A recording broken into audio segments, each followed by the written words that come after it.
Okay, alright. So pagpalang hapon po sa atin lahat yan. At nais ko pagpakita sa inyo ang project ng aming punong barangay dito sa Layunan. Uy, pinupo kasi nga. Ayan o. At siya nga po ay nagpalagay dito ng didos na tubo. Para po ito sa in case po na may mangyari sunog, pwede po iduktong dito yung tubig ng bumbero. Ayan, medyo mahaba-haba pa ito. Ayan, magkabila ay tulay, hahangganan. So ayan o. At yung aking mga aso magaling, umiihi dito sa labas, hindi po yung umiihi sa loob ng bahay. Ayan. Pag tumae man yan dyan, ay winawalis ko po naman yan. Ayan, may mga duktungan pa oh. At dito medyo may error ng konti ang pagkakaduktong. Ayan. So medyo hindi naayos ang duktungan dito, hindi nahapit to. Ayan. Kahapon lang yan binuhusan. At kanina nga tinanggal yung mga porma. Porma yan, may pormang kahoy yan dyan. So para hindi siya manakaw. Kasi may sometimes po dyan na mananakaw ang tubo. At ito ngayon ang hangganan. At dito nga ay sasalpak dito yung hose ng bumbero. So yan, medyo matatag yan.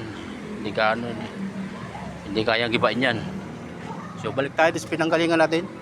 At yan yung kasada. So malapit na lang dyan. Kung dyan ay itatambay yung bumbero natin, yung barangay namin, barangay na Layunan. So balik tayo. Yo. Yan, dito pa rin to sa dike ng Layunan.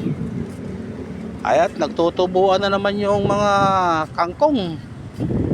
Alam niyo po mga halamang kangkong ay kahit anong gawing bunot ng mga tagalinis dito, at pilit pa rin tumutubo taon-taon. Yan, binubunot yan ng mga naglilinis. Talagang hindi mawala yung kanyang ugat. Oh, lago na oh. Minsan guys, mayroon diyang nangunguha. Malamang binibenta niya sa palengke.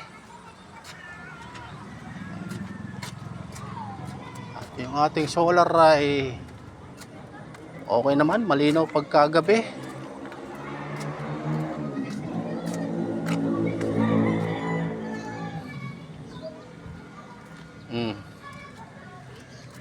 Solar natin wala pang ilaw ngayon, medyo alanganin pa yung hapon.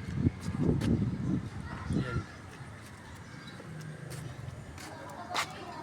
Uy, kinuha na pala yung nakatambak dito natira nilang buhangin.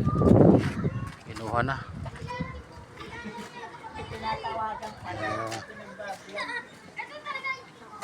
Okay, alright, thanks for watching guys.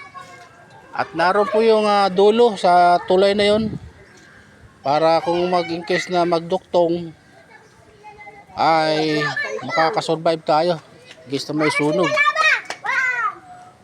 So, sa dulo ng tulay na yan, nadoon yung hangganan. Thanks for watching.